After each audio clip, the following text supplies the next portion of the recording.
picture. Really the hottest nigga, you gon' respect this lava. I'm shooting it if I pull it, boy, make sure you want this drama. I bring it to you like it's Law and Order SVU. Turn you to a vegetable, now you look good inside a soup. Family come from Bishopville, but I grew up in that Bronx Zoo where they shoot you dead in the street and then dance all on top of you. And I do what I gotta do. Started. Please don't get me started. Started. At this time, back in the days, you had free phones, you know what I'm saying? You had police that didn't tell. You had cameras that didn't work.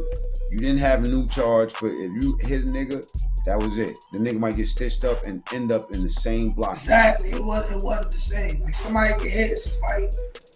You supposed to do some paperwork and switch the person out of that crib. Nah, you might come right back to the same house. They put me in a house with a nigga I jigged up. You know what I'm saying? Right in the house with him because they wanted him to get, you know what I'm saying?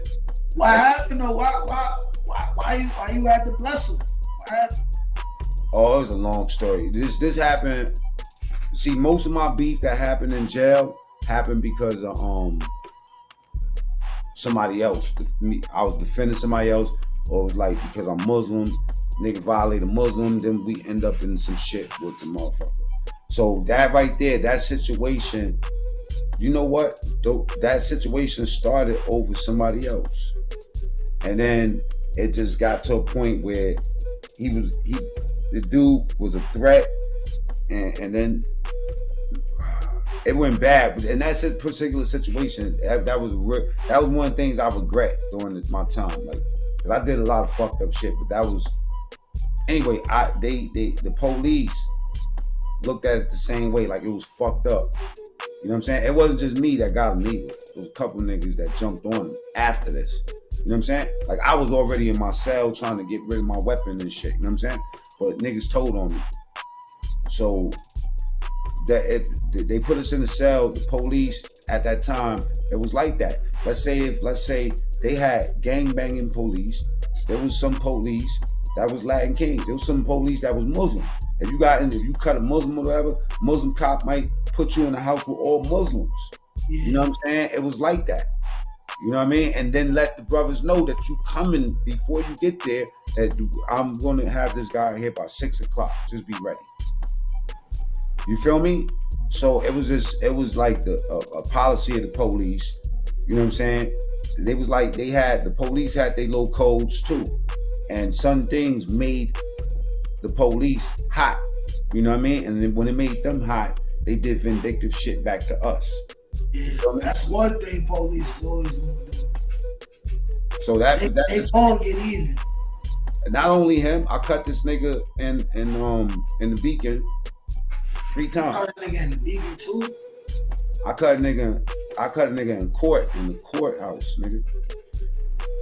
I caught a charge for that too. I caught a bit. You know what's so crazy about that? I cut the nigga in the courthouse the day that I got sentenced.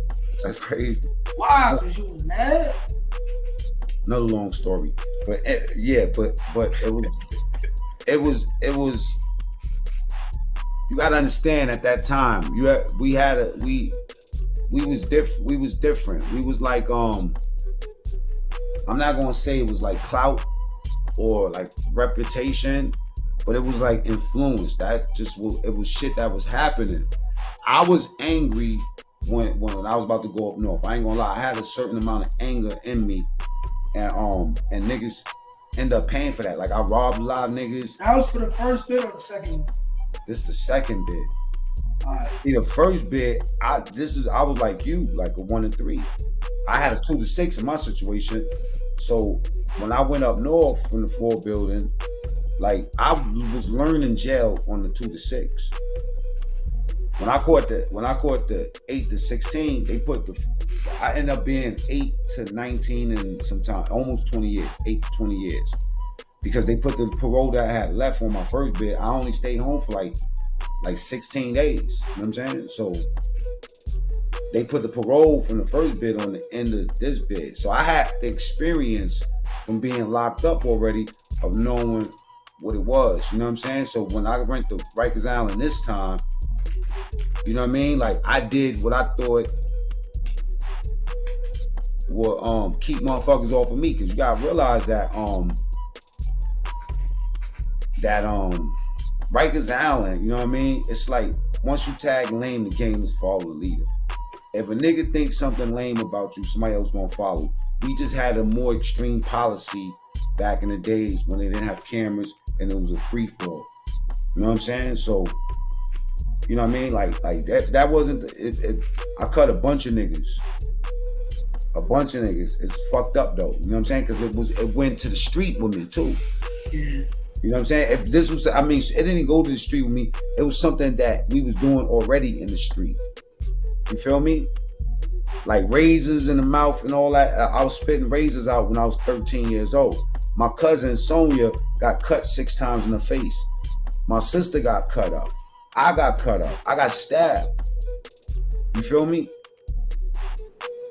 So on Rikers Island, and me being like a pretty boy back in the days, young looking, you know what I'm saying? I'm pushing 50 right now. You know what I mean? Like, but yeah, you look way younger than that, bro. But back in the days, you know what I'm saying? Like I had, you know what I mean? I was a slim nigga, you know what I mean? And I had to set examples, because my first experience on Rikers Island, I went through it. You know what I mean? I ain't just have it easy in Rikers Island. When I first came through, nigga, I was shook to death.